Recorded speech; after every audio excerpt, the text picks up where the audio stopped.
With over 51% of the votes counted, the National Electoral Council calls the election for the Freedom and Refoundation Party candidate Xiomara Castro.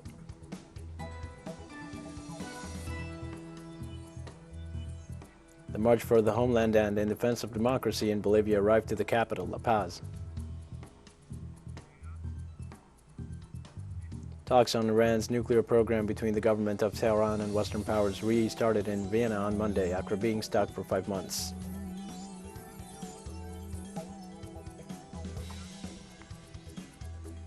According to Honduras Electoral Council,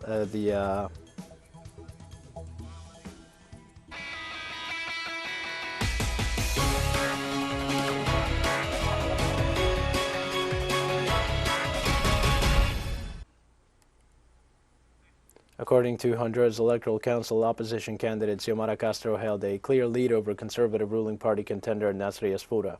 If elected, the candidate from Liberty and Refoundation Party will become the first woman to lead the country, as well as Honduras' first president to be democratically elected on a socialist platform. The country's electoral council and observers have urged candidates to avoid declaring victory until all the votes are in. With 45% of the polling station tallying, Xiomara Castro had 53% of the votes, and Nasria Sfura 33%, according to the National Electoral Council preliminary count. 146 votos.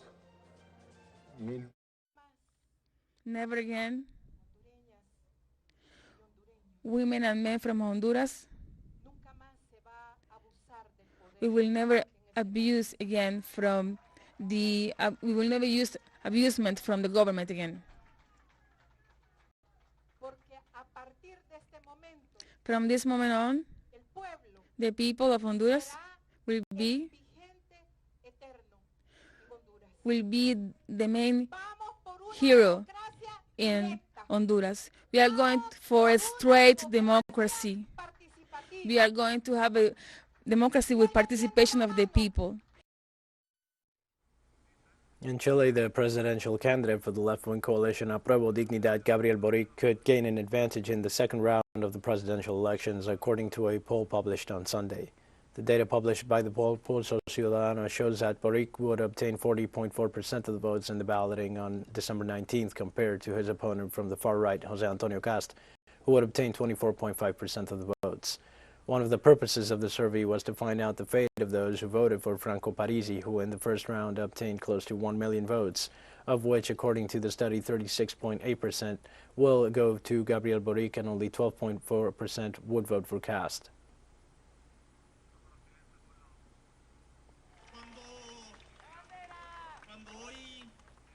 Once again, 2 other members of the Cauca indigenous community located in the southwest of the country have been assassinated in the return of a violent crime wave to native regions. The victims were Gersain Campo and Griseldino Poscue. The victims belong to the village of Las Delicias in the San Lorenzo Reservation. According to information provided by the Secretary of Government of Cauca, Pablo Porras, they were approached by army men as they were leaving a public establishment in an area known as La Cucharita in the municipality of Caldono, where they were shot dead. Indigenous and human rights organizations affirmed that a series of violent acts have been taking place in the area, leaving several dead and injured. The news was confirmed hours after the Colombian Defense Office reported that 221 community leaders have been killed in Colombia since 2016.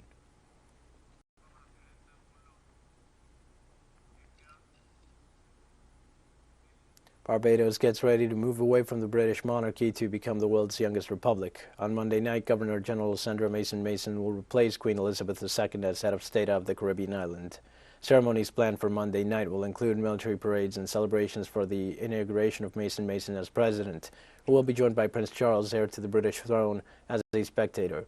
The dawn of a new era has fueled debate among the island of 285,000 people over centuries of British influence, including more than 200 years of slavery until 1834 and Barbados' independence in 1966, when it was recognized as a nation governed under the rule of a constitutional monarchy.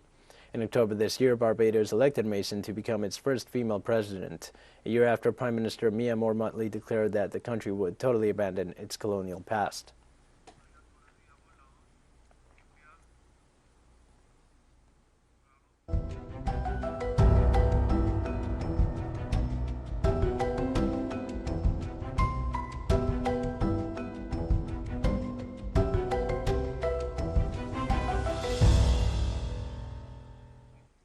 7.5 magnitude earthquake that shook the remote Amazon region of northern Peru and was felt as far as Lima in the center of the country destroyed 75 homes but had no deaths reported.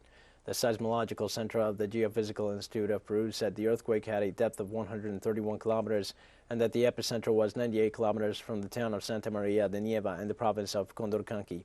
The National Institute of Civil Defense stated that 220 homes were affected, 81 uninhabitable, and 75 destroyed. 7 places of religious worship and 2 shopping centers were among damaged facilities, and 4 residents were injured. President Pedro Castillo ordered the immediate deployment of support personnel and took a trip in a military plane to the area to assess the damages.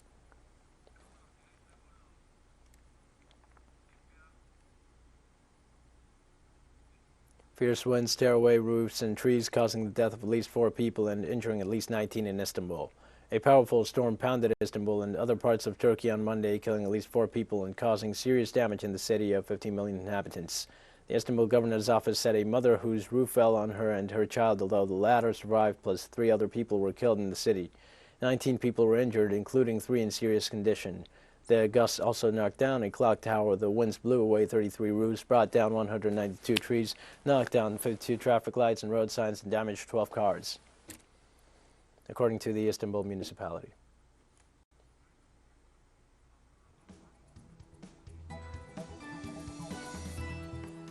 We'll take a short break now. Join us again after this.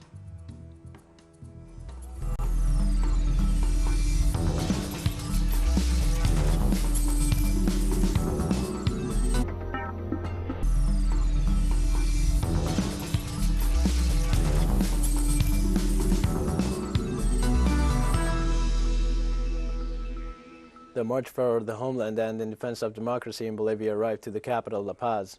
The march aimed at supporting President Luis Arce's government and to reject the recent destabilization attempts promoted by the far-right opposition sectors. Members of numerous indigenous organizations, social movements, and trade unions associated with the ruling movement towards Socialism Party participated in the march. Former President Evo Morales, who is currently the head of MAS and the president of the 6 federations of the Tropico of Cochabamba, has been presiding over the demonstration. In a rally before the march, the head of state addressed the gathered citizens and warned that the right-wing sectors seek to divide the country. He called on the people to participate in the march and show that they are united.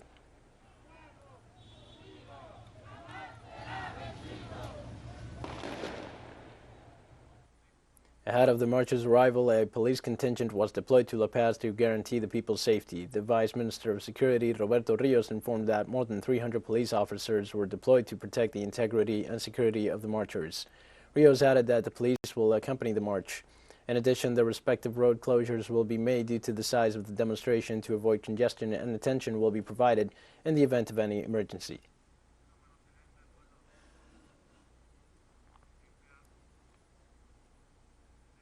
Parliament elects Andersson as Swedish PM for 2nd time. Sweden's parliament on Monday elected Magdalena Andersson as the country's prime minister, the first woman to hold the post, 5 days after her first bid lasted only hours. The 54-year-old will succeed outgoing Prime Minister Stefan Löfven after a total of 101 members of parliament voted for her, while 75 abstained and 173 voted against. Under Sweden's system, a prime ministerial candidate does not need the support of a majority in parliament. They just need to avoid a majority voting against them.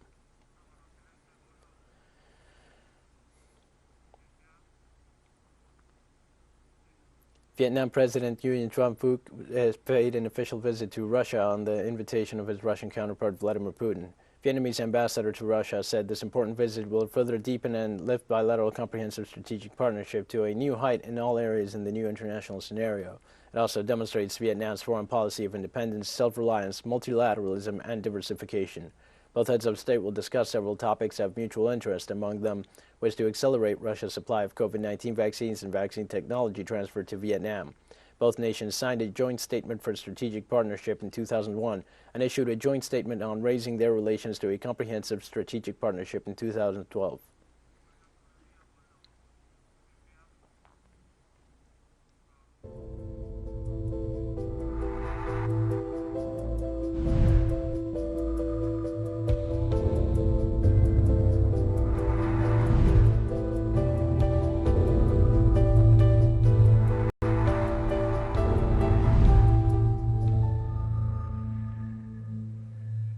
The World Health Organization said Monday the world must study the wreckage of COVID-19 and say never again by striking a pandemic preparedness treaty as countries gather to build a new accord.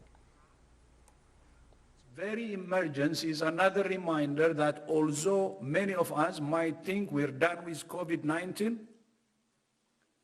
it's not done with us. The emergence of the highly mutated Omicron variant underlines just how perilous and precarious our situation is. Now is our moment to rise above this pandemic, to rise above the impulses of isolationism, to rise above rivalry, suspicion, and mistrust, to rise above nearsightedness of election cycles and media cycles, to build on the legacy from which we have all benefited, and to leave a new legacy for the generations who will follow. Now, Omicron has arrived in the American continent and has done so via Canada. Authorities of the country on Sunday confirmed 2 cases of the new variant considered by the World Health Organization to be of concern. According to the official report, 2 passengers from Nigeria are currently in isolation in a center in Ottawa, the capital, while health authorities are tracing their contacts in parallel. Health Minister Jean-Yves Duclos explained that the cases were detected in Ontario, a province in the west central part of the nation. He added that the data provided by the Public Health Agency allows them to report that it is highly likely that other cases will be found. According to the World Health Organization's report, Omicron was first identified in South Africa and has a large number of mutations and increased transmissibility.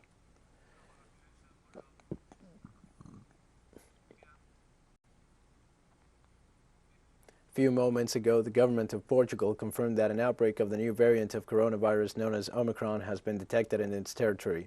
The announcement coincides with the call for an emergency meeting of the World Health Organization, which considers the global risk of the new strain to be very high. 13 footballers or workers of the Club Belenenses, a team of the Portuguese First Division, tested positive. According to the National Health Institute, the preliminary tests carried out in these 13 citizens are related to the Omicron strain, adding that one of those tested had recently been on a trip to South Africa. For the moment, health authorities say they will analyze the chain of transmission to break it and confine those affected. The same Health Research Institute has confirmed that it will begin genome sequencing to confirm detection with greater certainty.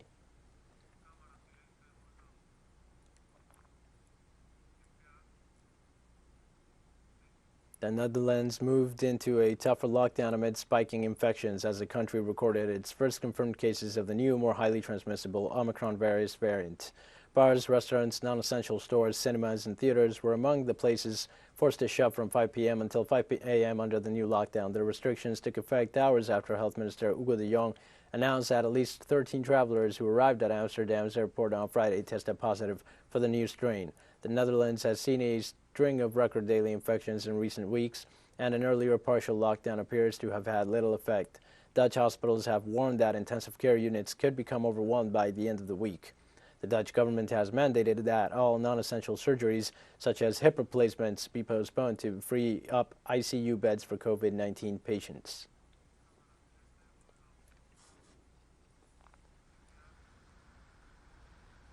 This Monday, Japan has announced a new border closure to restrict the entry of visitors from abroad to contain the spread of the Omicron variant of COVID-19.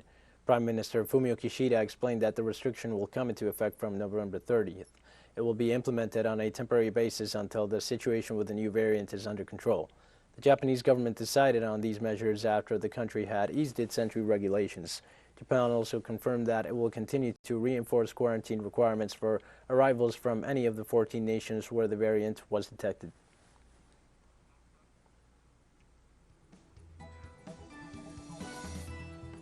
We have more news coming up after a final short break. Stay with us.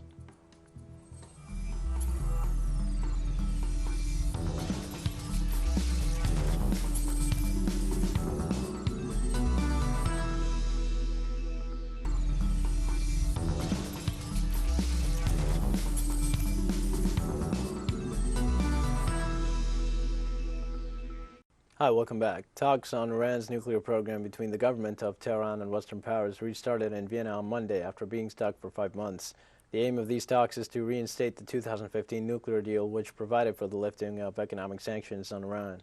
The pact was unilaterally abandoned in 2018 by the administration of the then President of the United States, Donald Trump, who reimposed sanctions against the Arab nation. U.S. government officials said they would agree on a special meeting of the board in December if the standstill continued. The Tehran delegation, however, said it was favorable to reaching an agreement during the talks. Iran is not Arab, it is Persian. The delegation of the Islamic Republic of Iran is in Vienna with a firm determination to reach an agreement and is looking forward to fruitful talks. The government has shown its willingness and seriousness by sending a quality team known to all. If the other side shows the same willingness, we will be on the right track to reach an agreement. Lebanon's president met with the Emir of Qatar on Monday on the sidelines of the opening of the 2021 FIFA Arab Cup in light of the continued diplomatic crisis between Lebanon and some Gulf states. Lebanon head of state Michel Aoun met with Qatar Emir Sheikh Tamim bin Hamad Al Thani in Doha to discuss bilateral ties amid the ongoing diplomatic crisis. Aoun thanked Qatar's Emir for its support after the Beirut port explosion and said his visit is an expression of the depth of the friendship and the strength of the relationship between the two countries. Both leaders agreed the world today is in need of giving the language of reason and dialogue priority over the language of conflict. Unlike its Gulf neighbors, Qatar has maintained its centrist approach towards Lebanon after Saudi Arabia, the United Arab Emirates, Bahrain, and Kuwait pulled their diplomats from Beirut late last month over comments made by a Lebanese minister regarding the war in Yemen.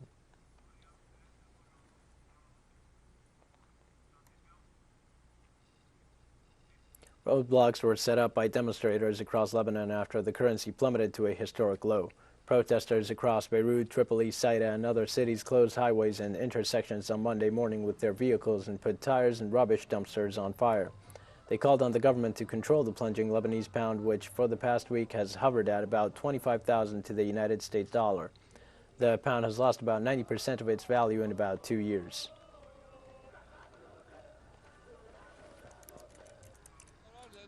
We took the decision to protest because people can no longer bear this difficult situation.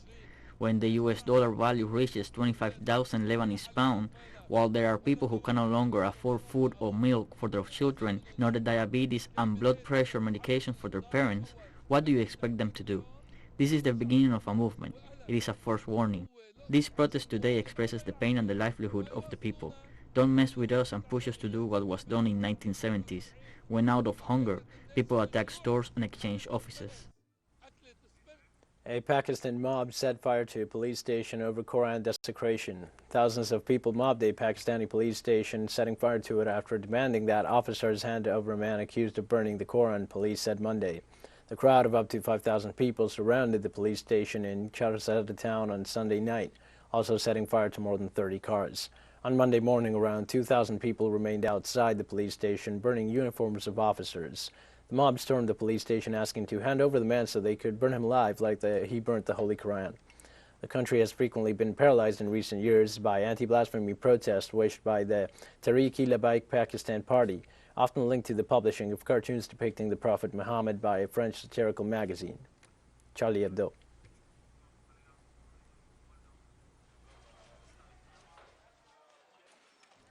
This type of incident touched our heart. People did not have patience and burned this police station, Daki police checkpost, and Charzada police checkpost.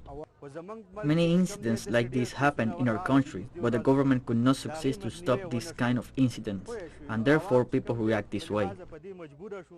The 8th Ministerial Conference of the Forum on China-Africa Cooperation opened on Monday in Dakar, Senegal. Chinese President Xi Jinping attended the opening ceremony via video link and delivered a keynote speech on the conference. Other leaders participated in the meeting, such as Senegal's President Macky Sall. In his opening remarks, the African head of state highlighted that there is great potential for the Chinese-African partnership within the framework of the new Silk Roads, the African Infrastructure Development Program, and the Continental Free Trade Area.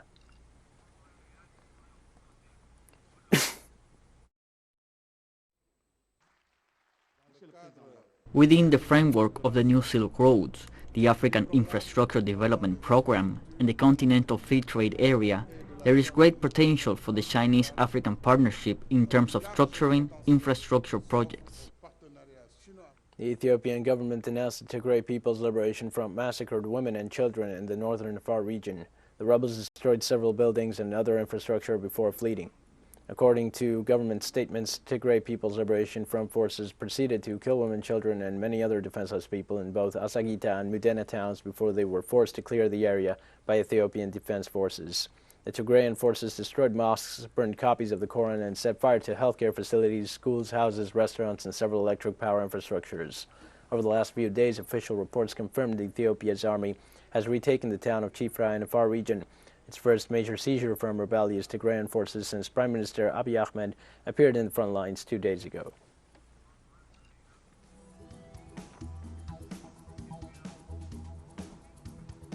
And we've come to the end of this news brief. Remember, you can find these and many other stories at our website, Telstar English. You can also join us on social media. We are on Facebook, Twitter, Instagram, and Telegram. For Telstar English, I am Dio Martin. Thank you for watching.